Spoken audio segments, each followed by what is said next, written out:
Cuando un pueblo es oprimido, ¿qué puede hacer? Ferdinand Marcos, Augusto Pinochet, Wojciech Jaruzelski, Slobodan Milosevic, P.W. Botha. Dictadores poderosos y despiadados, con una cosa en común: su poder fue destruido por una resistencia civil no violenta. ¿Cómo gobernantes tan poderosos son derrocados? Ocurre cuando la gente se une para resistir el poder de la represión. En Filipinas lo llamaron poder popular. Comúnmente se llama resistencia civil. Es un arma no violenta que la gente corriente puede usar contra los gobernantes represivos. Para la resistencia civil hace falta mucha gente. Pero no se trata solo de cantidad. El problema es que las acciones no violentas no reconocen la necesidad de tener una disciplina férrea, entrenamiento, estrategias, planificación, reclutamiento y hacer todo lo que un movimiento requiere. Esto no ocurre espontáneamente, debe hacerse en forma sistemática. ¿Cómo comienza? Cuando la situación se torna intolerable, la gente se organiza. A veces, los dirigentes sindicales dan el primer paso, o los grupos de derechos humanos, o las organizaciones religiosas, o todos trabajando juntos. En la lucha, lo principal es llamar la atención. Luchar en un rincón donde nadie te presta atención es un esfuerzo inútil. Si luchas, debes atraer toda la atención que puedas a tu causa. Al principio, los grandes problemas son la apatía y el miedo, y la impresión de que el adversario es invencible. En Chile, a la oposición pro-democracia le tomó 10 años superar estos obstáculos. De acuerdo. Entonces, ¿cómo organizo las protestas? La protesta pública puede ser muy efectiva, pero es una pequeña parte de la resistencia civil. Solo una entre cientos de tácticas. Las marchas y protestas pueden ser un error si no estás preparado.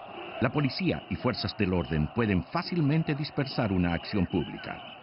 Cientos de personas, incluso miles, en la calle no son una amenaza para el poder autoritario. Pero una protesta callejera te pone a ti y a los que te apoyan en riesgo. Si no has organizado un movimiento de verdad masivo, podría parecer que eres inefectivo o insensato.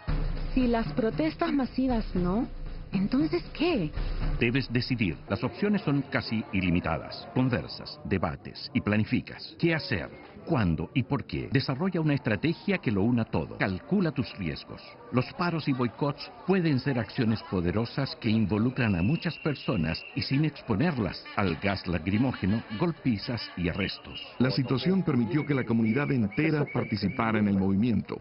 Todos pueden participar. Los niños pueden participar, las mujeres, los hombres, gente joven, gente vieja. Todos pueden tomar parte en esta labor. En Sudáfrica, activistas anti-apartheid boicotearon a los negocios de los blancos. Decenas de miles de clientes se negaron a comprar en las principales zonas de comercio. No violaron ninguna ley. No se arriesgaron a recibir golpizas. Pero al dejar de comprar, los empresarios blancos prestaron atención a sus demandas y se convirtieron en sus aliados exigiendo cambios. No tenemos un líder carismático. No necesitas un líder carismático. Solo unos pocos movimientos de resistencia civil han contado con líderes como Gandhi o Martin Luther King. No hubo tal líder en Chile ni en Serbia. Tampoco en decenas de otras acciones similares de no violencia exitosas. Y si un movimiento se identifica demasiado estrechamente con un solo líder muy conocido y ese líder es arrestado, el movimiento podría paralizarse. En cuanto a la policía, su modus operandi fue que primero trata de decapitar el movimiento atacando al líder. Pero nosotros nos adelantamos a eso, creando varios niveles de liderazgo. Cuando los líderes están dispersos a través de un movimiento, sus nombres muchas veces desconocidos, es imposible arrestarlos a todos. El movimiento continúa incluso cuando son eliminados los principales líderes. Esto no funcionará en mi país. Puedes tener razón.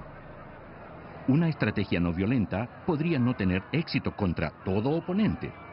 Mucha gente duda que pueda funcionar contra los oponentes realmente brutales o autoritarios. Pero el movimiento Solidaridad en Polonia tuvo éxito mientras se encontraban apostados ahí 70.000 soldados soviéticos. La junta militar de Pinochet fue derrotada. En Sudáfrica, La acción masiva apoyada por la presión internacional obligó al régimen del apartheid, uno de los más brutales, a negociar. La resistencia civil ha tenido éxito en muchas situaciones que parecían casos perdidos. De hecho, fue la organización masiva la que provocó el cambio en Sudáfrica. Fue la organización masiva finalmente que presionó al Estado para implementar cambios y condujo al punto muerto, el impasse, donde el Estado ya no fue capaz de responder. ¿Qué pasa si mi adversario usa la violencia? Debes anticipar el uso de violencia. Tu adversario no se rendirá mientras controle la policía y las fuerzas de orden. Lo que se impone por la violencia deberá ser defendido con la violencia. Por eso pensamos que la violencia es el recurso de los débiles porque no tienen argumentos, no tienen autoridad moral. Por lo tanto, lo que se logra por la violencia deberá ser defendido con la violencia. Pero las tácticas violentas no detuvieron a la oposición en Chile, Polonia, Serbia, India y otros lugares. Cuando las autoridades usan la fuerza contra activistas no violentos, el resultado podría no ser el que intentaban. El principal error cometido por el régimen fue que amplió el círculo de los reprimidos.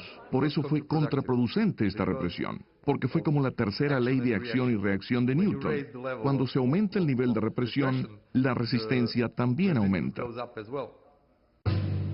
¿Y si no logro persuadir a mi adversario? En la resistencia civil no se trata de la persuasión. No estás apelando a la conciencia de tu adversario. Tu objetivo es aumentar el costo de la represión a tal punto que se torna insostenible. Una manera es imponer costos económicos. O puedes tratar de interrumpir la vida cotidiana para demostrar que las autoridades han perdido el control. Cuando un pueblo pierde el respeto por sus gobernantes, la desobediencia y la resistencia se tornan más fáciles. La burla y el humor pueden ser efectivos, haciendo parecer al régimen ridículo e incompetente. Hagas lo que hagas, necesitas una estrategia. Si haces esto, tu adversario podría hacer esto y aquello. Por lo tanto, esas serían tus opciones. ¿Y por qué no piensas 3 pasos más adelante? ¿Por qué no incluyes alguna estrategia y planificación general en tu lucha? ¿Y por qué no tratas de anticipar lo que pasará en 6 meses más? Esto tomará demasiado tiempo. No podemos esperar. Considera las alternativas. Podrías intentar una insurrección armada, pero eso requiere dinero, entrenamiento y armas. Además, las insurrecciones armadas fracasan más a menudo de lo que triunfan. Por supuesto que había gente que pensaba que la única manera de enfrentarse a la violencia era a través de la violencia, pero eso era totalmente imposible. Nunca habríamos tenido el apoyo ni la capacidad para eso. Entonces, la única manera fue a través de un movimiento masivo, pacífico y organizado. Podrías quedarte de brazos cruzados y esperar que otros países impongan sanciones o intervengan. Pero no puedes controlar lo que hacen otros. Y ustedes, los que tienen todo por ganar o perder, pueden decidir por sí mismos qué hacer, sin esperar a que alguien lo haga por ustedes. Históricamente, la resistencia civil ha tenido mayores éxitos que la lucha armada. Y organizar una resistencia masiva es un proceso intrínsecamente democrático, mucho más seguro de dar resultados democráticos. ¿Cómo puedo ganar? Cada situación es diferente, pero puedes comenzar con lo esencial. No puedes ganar sin unidad, planificación y disciplina no violenta. Recuerda el principio más básico. Ningún gobernante puede gobernar si la gente se niega a obedecer, ir al trabajo, pagar sus impuestos, hacer lo que se espera de ellos. Cuando las fuerzas de seguridad dejan de cumplir órdenes y su lealtad puede resultar sorprendentemente débil, no hay poder autoritario que dure. Si suficientes personas desobedecen, el poder sufre cambios y se quiebran las lealtades militares y policiales. Tu objetivo es crear estos quiebres y luego explotarlos. ¿Cómo puedo aprender más?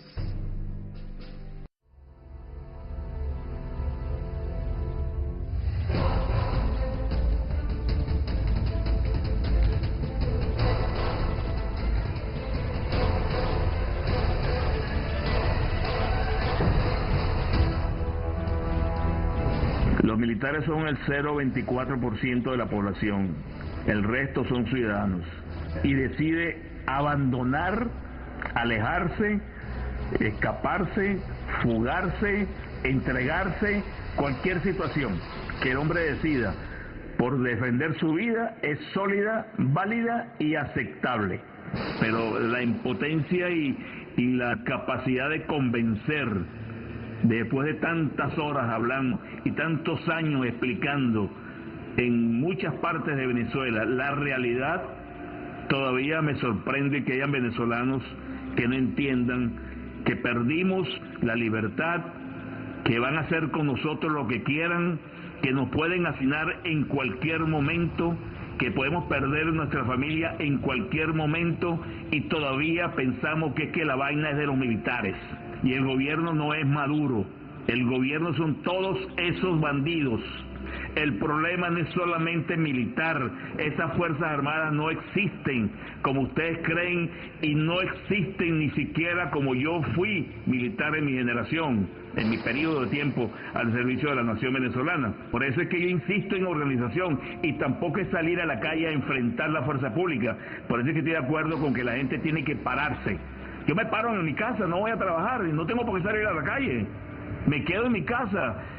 Si le pongo un candado al carro, cierro la puerta de mi casa y le pongo una tranca y no salgo, ni salen mis hijos, ni sale mi familia. Es demostrar que estamos molestos, que no nos la calamos más, que se caiga el país, coño, pero que se caiga el gobierno. Es porque estamos tratando de que ustedes entiendan que el problema tiene que ser enfrentado por todos masivamente. Imagínense ustedes que hoy Caracas hubiese parecido trancada o sin un carro en la calle, y que así las grandes ciudades de Venezuela, y que nadie vaya a trabajar, se caigan los bancos, se caigan las empresas, se caiga todo, la electricidad, que nos quedemos prácticamente inmersos en el caos paralizado. ¿Cuál es el mensaje? El mensaje de rabia.